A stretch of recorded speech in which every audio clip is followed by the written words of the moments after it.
नगर की राजा कामेश्वर सिंह के मुख्य द्वार की ठीक बगल में, जहां से उनके हवेली में प्रवेश किया जाता है, भव्य माता का दरबार भी है, जहां सैकड़ों की संख्या में लोग प्रतिदिन पूजा अर्चना के लिए आते हैं। यहां माता का दरबार प्रतिदिन सुबह से शाम तक भक्तों के दर्शन के लिए खोली जाती है। माता के मैं दिखलाता हूं आपका यहाँ जो ये उपेक्षाओं का शिकार किस तरह से, ये आप मेरे सामने जो देख रहे होइएगा, ये राजा का देहुरी कहलाता है।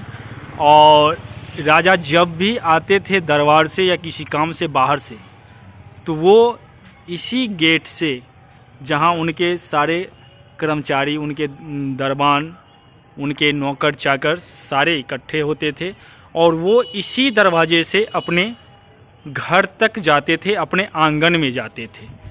अब देख रहे होइएगा कि ये इसकी भव्यता जो है वो कितनी बड़ी है और किस तरह की है। यानी ये आज भी अगर कोई देखे तो इसकी भव्यता साफ छलकती है। बताने की आवश्यकता नहीं है कि ये इसकी भव्यता कैसी है, क्योंकि इस पे जो, अब ये सोचिए इसको भी बनाने में किस तरह से इसको बनाया गया है।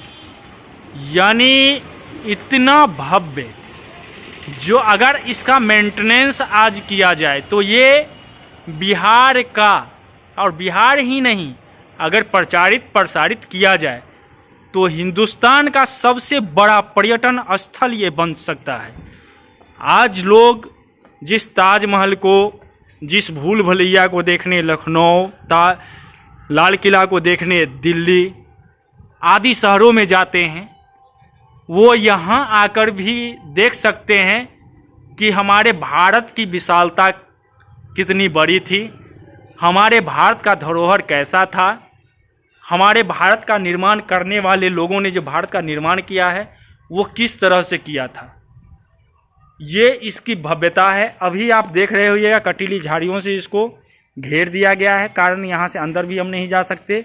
और यहाँ से ये जो मेरे सामने आप देख रहे हैं, ये गेट यहाँ तक था, और इसके बाद राजा का घर हुआ करता था, जो अभी खाली मैदान है। और राजा इसी रास्ते से अपने आंगन में जाते थे,